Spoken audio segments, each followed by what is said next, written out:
سلام علیک بەڕێزان. یەکێک لە ڕێگاکانی بەهەشت لێخۆشبوونە لە خەڵک. خەڵکی غەڵەتێکی بەرامبەرت کردووە دێ داوای لێبوردنت لێکات. مادام داوای لێبوردنت لێکا لێی ببوورە، لێی خۆش بە لەبەر خوای گەورە، لەبەر ئەوەی بچی بۆ بەهەشت. یەکێک لە صیفاتەکانی ئەهلی بەهەشت لێبوردە بوونە بەرامبەر بە خەڵک. والعافین عن الناس. خەڵکێک بوختانی بۆت کردووە، لە کۆمنتا جنێوی پێت داوە، پۆستی لەسەرت کردووە، ڤیدۆی لەسەرت کردووە، مادام خۆی ئیعترافەکات دێ داوای لێبوردن لێکا لێ ببوورە لەبەر خوای گەورە. والعافین عن الناس، ئەوانەی کە لە خەڵک خۆشە بن. خەڵکێکیش لە دوورەوە جنێوی پێت داوە، سوکایەتی پێت کردووە، بێڕێزی بەرامبەرت کردووە، توانی گردنی ئازانەکەی.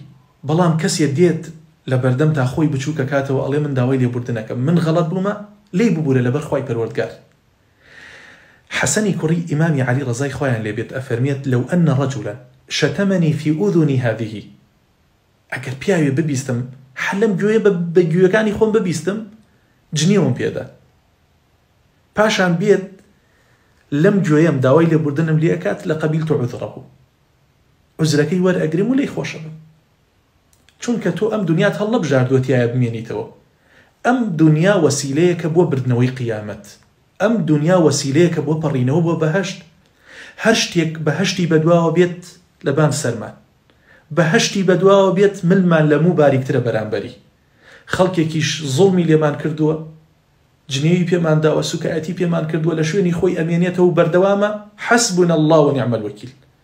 بەڵام بێت داوای لێبوردنمان لێ بکات، گردنی ئازاکەین.